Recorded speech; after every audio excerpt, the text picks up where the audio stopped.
आलाय निर्णय? अजूनपर्यंत कोणताही निर्णय झालेला नाही. तोपर्यंत आम्ही आमचे फॉर्म भरून घेणार आहोत आणि युतीचा निर्णय झाला तर मग तेवढे फॉर्म मागे घेता येतील. युतीला भाजप तयार नसल्याची चर्चा आहे, नेमकं काय?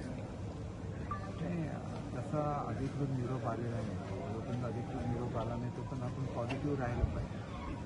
काही दिवसापूर्वी आपली पालकमंत्र्यांची बैठक झाली. आज देखील आपण एका कार्यक्रमाच्या निमित्तानं पालकमंत्र्यांनी आपण एकत्र होता. काय चर्चा झाली का युतीबाबत? तर तुम्हाला काय वाटतं की कोणाला युती नको आहे आणि कोणाला युती हवी आहे? शेवटी असं आहे की हा निर्णय वरिष्ठ स्तरावरून होणार आहे.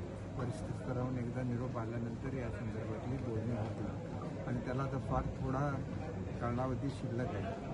तेवढ्यात झालं तर होईल, नाही तर मग स्वबळावर प्रत्येकाला निवडणूक लढवायला.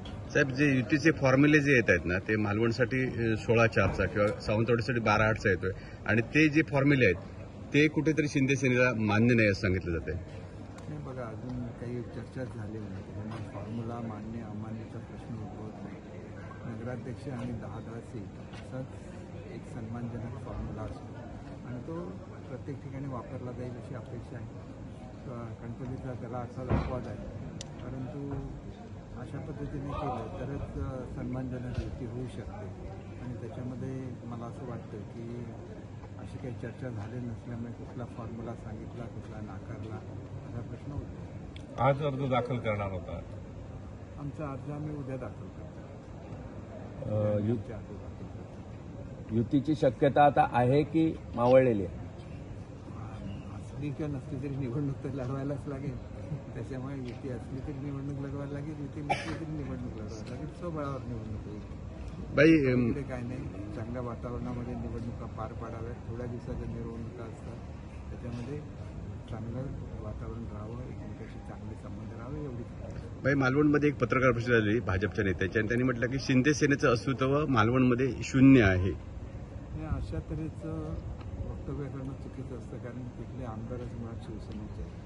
त्याच्यामुळे असं वक्तव्य करताना थोडंसं त्यांनी संयम बाळगला पाहिजे असं मला वाटतं. भाई, राज्यामध्ये महायुती 50-50% आहे आणि काही ठिकाणी आमनेसामने देखील येण्याची शक्यता आहे. बघा, शक्यतो युती व्हावी अशीच भूमिका ही सर्वच पक्षांनी घेतलेली होती आणि त्याप्रमाणे होईल अशी आपण अपेक्षा करू. साहेब, अमित शहाची अजित पवारांनी भेट घेतली, काही चर्चा सुद्धा झाली का?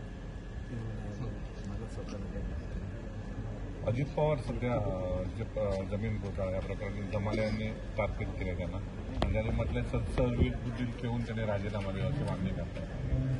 या बाबतीत मी काही कॉमेंट्स करणं बरोबर नाही. शेवटी अजितदादा हे एक मोठे नेते आहेत, महाराष्ट्राचे उपमुख्यमंत्री आहेत आणि स्वतःच्यावर झालेल्या कुठल्याही आरोपाला उत्तर देण्यामध्ये ते निश्चितपणे सक्षम आहेत.